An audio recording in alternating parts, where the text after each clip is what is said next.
Então, Ellen, pode dar Então, sequência, vai lá, o seu raciocínio. ok, obrigada. Então, pessoal, retomando, né, os aspectos penais, como a gente tem pouco tempo, eu acho importante a gente focar em como que se dá a questão da prática do crime, né, chamado de ato infracional, pelos menores de 18 anos, como que é tratado no ECA e qual que é a resposta estatal. Importante a gente pensar o seguinte: tanto crianças quanto adolescentes podem praticar crimes, né? Lembrando que criança são as pessoas até 12 anos incompletos e adolescentes de 12 até 18 anos incompletos. Completou 18 anos, já é considerado adulto, já responde conforme o Código Penal, ok? Então, a gente pode ter, por exemplo, uma criança de 5 anos que pratica um furto, certo? A gente pode ter uma criança de 10 anos que pratica um homicídio. E aí, qual é a resposta estatal? No artigo 101, dos artigos 98 a 101 do ECA, a gente tem lá estabelecidas as medidas de proteção. Porque para as crianças, ou seja, para os menores de 12 anos, realmente no Brasil, nós não temos responsabilidade penal. Eles vão ter, né, a apuração dessa conduta, mas não vão ter uma resposta penal. E sim a resposta através dessas medidas de proteção, que envolve acompanhamento por parte da família, quando, né, eles tiverem família, de equipes multidisciplinares e todo um aparato institucional que é fixado pelo ECA.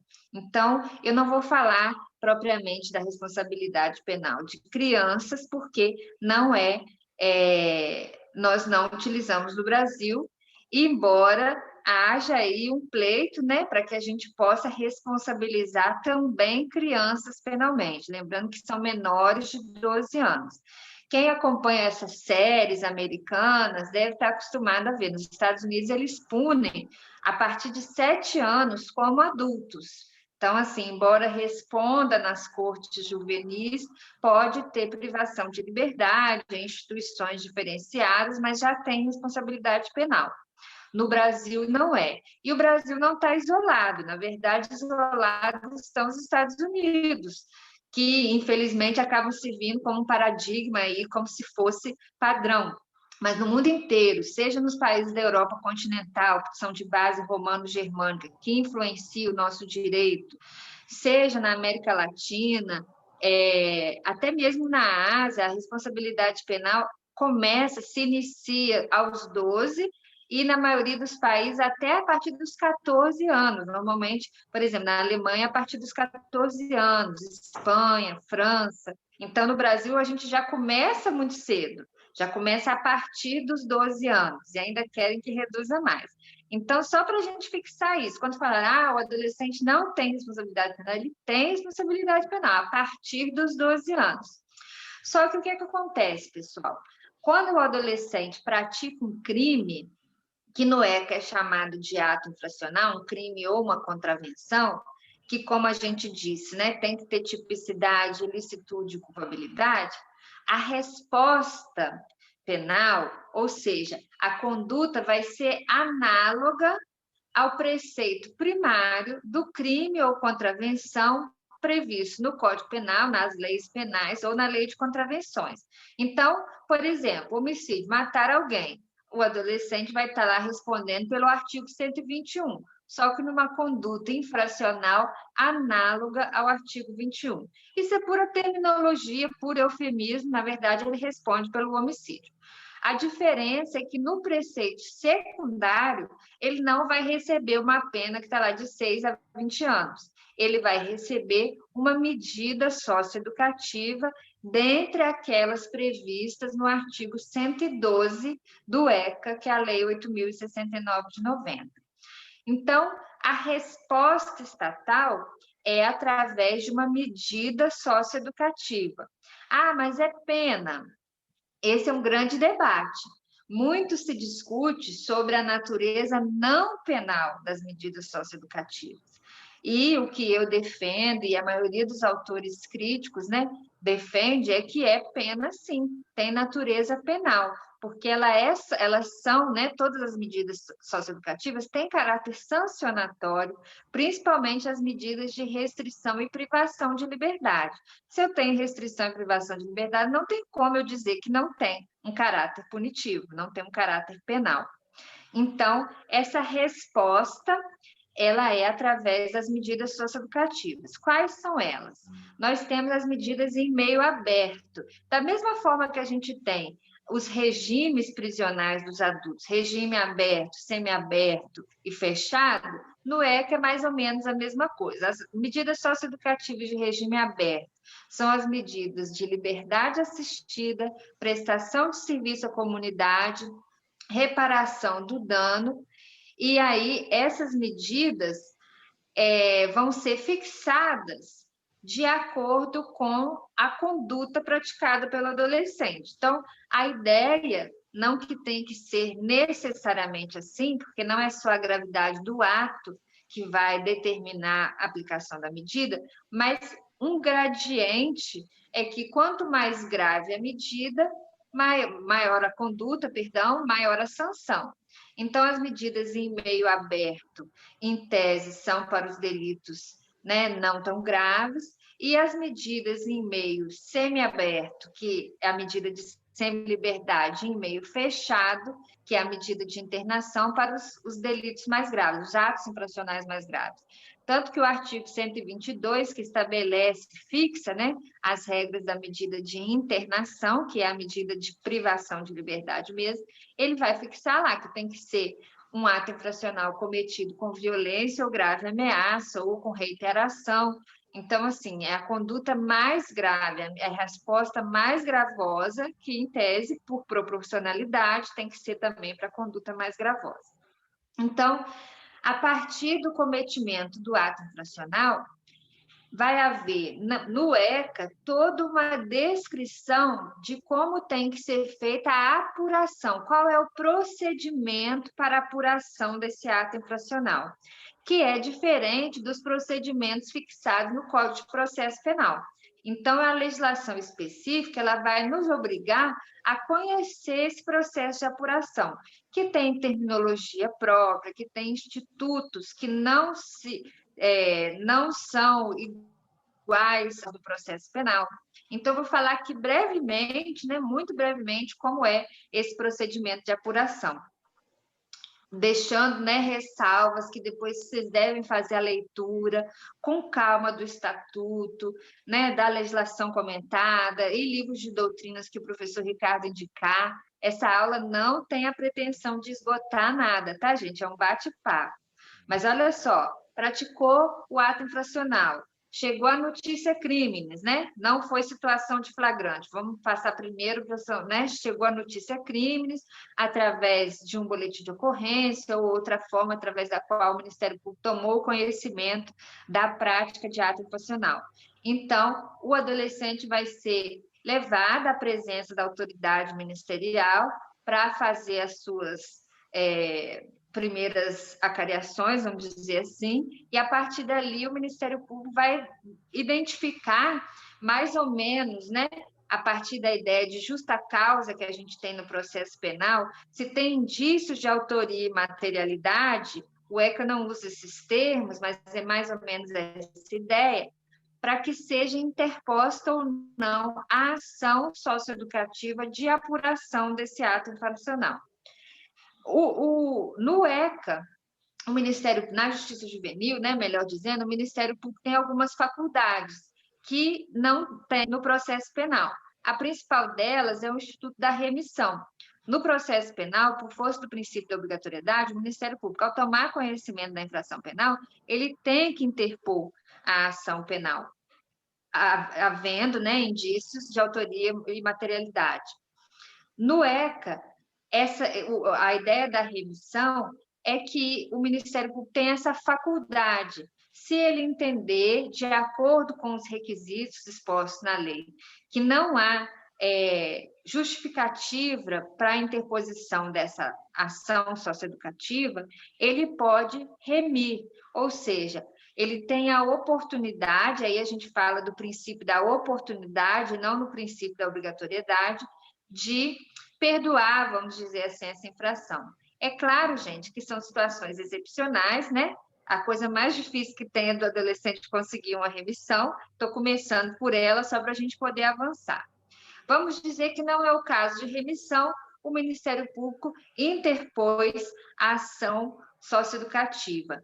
A peça, a exordial acusatória, vamos dizer assim, né, para usar a terminologia do CPP, é a representação. Então, diferente dos adultos em que se tem a denúncia, para o adolescente a gente tem a representação. Então, o adolescente vai ser representado perante a autoridade judicial, que vai decidir se aceita ou não a representação, conforme a gente tem na denúncia. Aceita a representação, segue o processo. O juiz, ele também pode não aceitar, ele também pode dar a remissão. Então, esse instituto da remissão, ele pode ser dado tanto pelo Ministério Público, quanto pela autoridade judicial. Vamos dizer que no nosso caso aqui, não foi concedido e o processo seguiu. Então, é um procedimento muito simplificado, que a gente tem várias críticas, principalmente a respeito da produção de prova, do contraditório, da ampla defesa. A gente falou, né, que o ECA estabelece aí a questão das garantias e de que os adolescentes sejam sujeitos de direitos, mas ainda é muito deficiente. Pra vocês terem uma ideia, enquanto num processo penal de adulto a gente tem todo uma cadeia de custódia de provas, todo vamos dizer assim, um programa de instrução e julgamento mais amplo, no ECA a gente tem uma audiência de apresentação em que o adolescente é ouvido, e, na verdade, isso é muito criticado e deveria ser ouvido por último, né? No processo de apuração de ato infracional, o adolescente, a primeira coisa que acontece é que ele é ouvido. Então, quando a gente fala que a defesa fala por último, no ECA é o contrário, né? O acusado é o primeiro a falar e a defesa já tem que se manifestar. E aí é muito complicada assim, essa audiência de apresentação, porque o adolescente muitas vezes não tem acompanhamento, chega totalmente despreparado para essa audiência e muitas vezes confessa. Tanto que a gente tem até entendimento simulado que a confissão do adolescente por si só não pode subsidiar uma condenação, porque muitas vezes eles confessam até mesmo achando que se ele confessar ali a prática do ato infracional, ele vai livrar o adulto com o qual eventualmente ele esteve no concurso de crimes de eventual processo penal. Então, muitas vezes, eles já são orientados, quando são aliciados dessa forma, a chegar lá e confessar. Então, esse é um aspecto muito controverso dessa audiência de apresentação.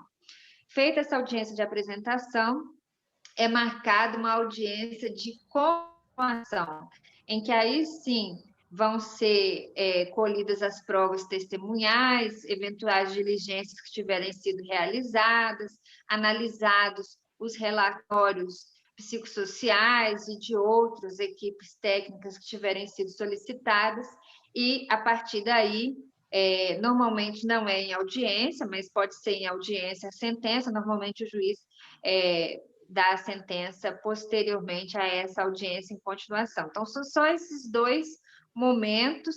Então, pensem bem, a questão dos crimes dolosos contra a vida, né? Toda a principiologia que tem em torno do tribunal do júri, a questão da soberania dos vereditos, a questão da prova no tribunal do júri, tudo isso é mitigado para o adolescente. Quando ele comete um homicídio, ele vai ser julgado a partir do procedimento super reduzido com essas duas audiências só. E nós temos que o Ministério Público nem é obrigado a ter indícios suficientes de autoria e materialidade, são indícios, apenas indícios. Então, assim, não tem essa questão probatória, fica muito fragilizada em relação ao procedimento.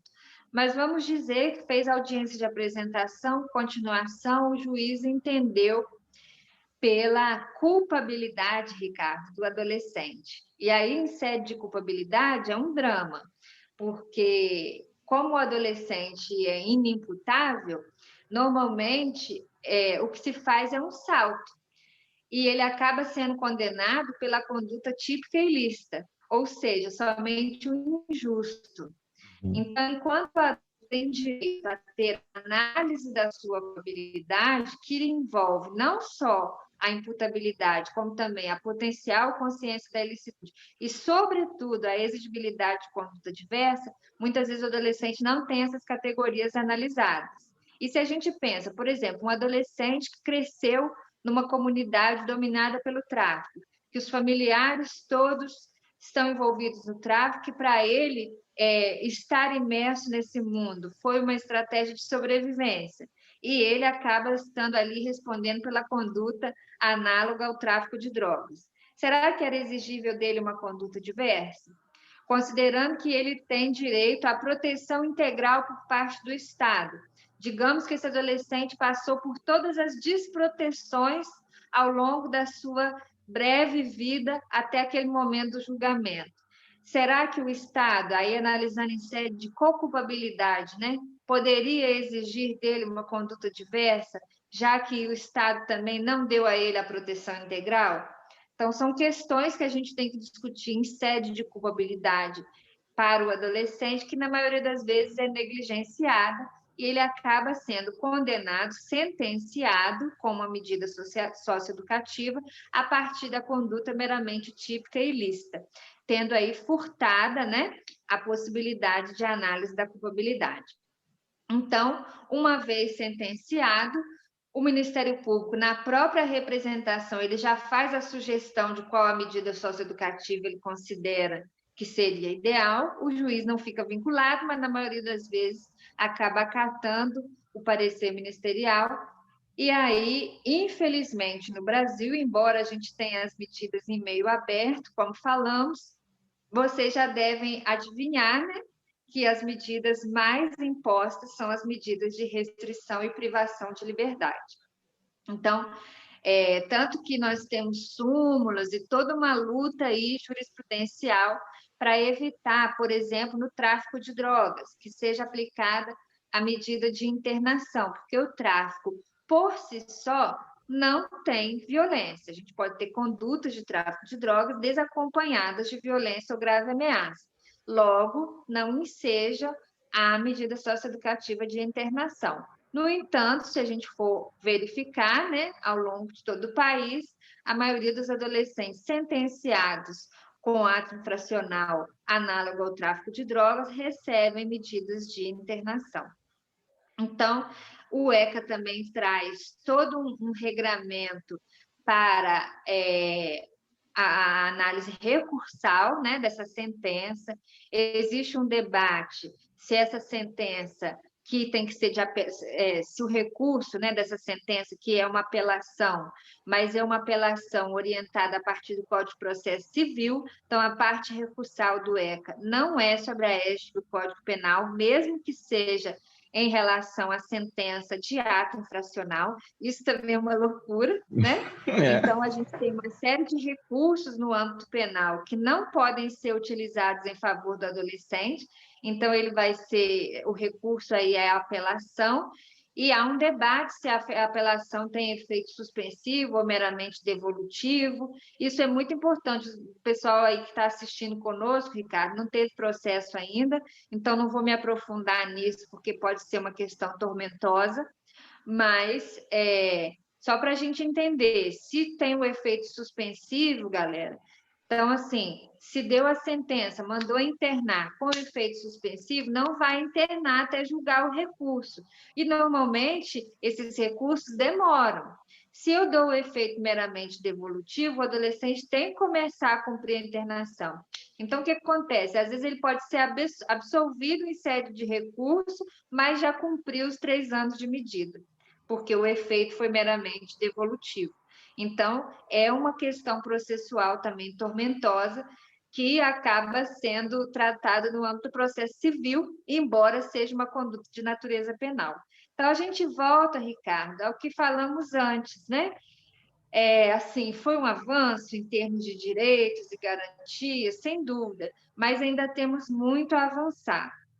O ECA tem problemas do ponto de vista normativo mesmo, da legislação, desses aspectos que a gente tratou, mas principalmente problemas de mentalidade, porque os operadores, muitas vezes, repetem o pensamento tutelar sobre a ideia de que a medida socioeducativa, principalmente as de privação de liberdade, são boas, né? Porque são educativas, porque o adolescente vai ficar protegido.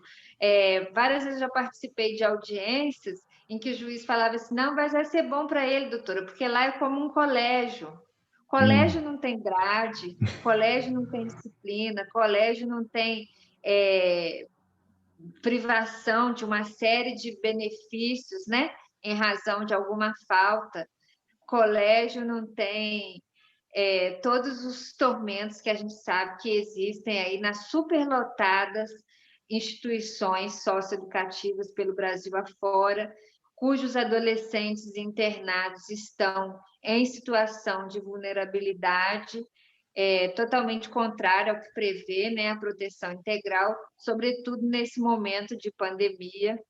E aí fica a reflexão, né, sobre os 30 anos do ECA, o quanto a gente ainda tem a fazer e o quanto que essa geração que está aí nos acompanhando, né, Ricardo, que vão ser os futuros operadores do direito, podem contribuir para transformar essa realidade. Ellen, você apresentando esse rito, acho que é impressionante a questão, porque, assim, como a gente estava dizendo anteriormente, quer dizer, tem toda uma principiologia muito própria para que haja a aplicação de uma medida socioeducativa. E veja, aí você traz uma análise comparativa muito rica, porque quando a gente analisa o processo penal, ele sofreu diversas modificações nos últimos anos, nas últimas 2 décadas, 2008, 2012, recentemente o pacote anticrime, discussões para poder garantir princípios importantes, modificação da ordem dos atos na audiência, e como que isso é esquecido quando há a aplicação de um rito utilizado pelo ECA para aplicar uma medida socioeducativa. E aí me fez refletir, até a discussão sobre a execução provisória da pena, onde a gente teve a confirmação do Supremo pela constitucionalidade do princípio da presunção de inocência, até isso pode ser mitigado quando a gente faz uma análise deste rito adotado pelo ECA. É como se, assim, vamos fazer uma transformação no processo penal e aí esquecemos que existe o ECA. Pouco importa. Ficou fora. Ficou fora dessa reflexão, que deveria ser abarcada. Isso você está trazendo sobre... Desculpa, só fazendo uma parte sobre essa questão da execução provisória da pena, já tem entendimentos do STJ no sentido de que não se aplica ao Estatuto da Criança e Adolescente, que o adolescente, uma vez sentenciado, por isso que eu estou falando essa questão do efeito devolutivo ou não, já tem que começar de pronto a cumprir a medida socioeducativa, porque ela enseja a proteção e não a punição. Perfeito. E aí eu acho que esse recado que você deixa é fundamental, quer dizer, quem são os operadores do direito ou qual a geração que há de vir para poder fazer com que esse diploma ele consiga, de alguma forma, ser aplicado com uma maior efetividade. Quer dizer, é muito dessa geração que já naturalizou o ECA e às vezes acaba esquecendo dessa necessidade de constante luta, de constante... É um combate, que naquilo, né? Acho que era o Bourdieu que falava que a sociologia é um esporte de combate. Também nas ciências sociais aplicadas, ela é um esporte de combate constante para que a gente consiga cada vez mais garantir esses direitos fundamentais e que eles não fiquem esquecidos, né? Não podemos esquecer do passado para que a gente não possa retomar essas histórias no futuro. Ellen, eu fico agradecido imensamente pelas lições. Realmente, assim, o tema sobre a justiça juvenil, para mim, é um tema que não é onde é o meu objeto de pesquisa e, para mim, foi extremamente engrandecedor esse diálogo e essa apresentação sobre a legislação. Te agradeço pela oportunidade do diálogo, de estar aqui conosco compartilhando o seu conhecimento. Imagina, Ricardo, eu que agradeço a oportunidade e deixo mais uma vez um recado, pessoal. Esse encontro, né, foi uma breve troca de reflexões, não tem a pretensão de esgotar nada, é mais uma provocação para vocês lerem pelo menos a lei seca, se não tiverem condições de fazerem estudos mais aprofundados, e podendo, leiam sim, e procurem se informar mais, conhecer mais, se tiver oportunidade de fazer estágios, conhecer um pouco mais dessa área que é tão negligenciada, mas que atende aí boa parte da população brasileira e que são aí, né, o nosso futuro. Então, a gente tem que cuidar das crianças, dos jovens também, para que a gente possa ter uma sociedade melhor.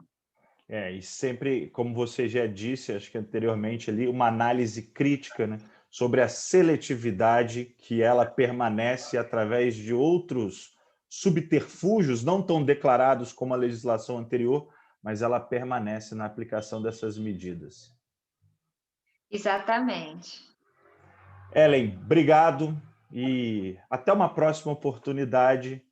E é isso. Agradecido.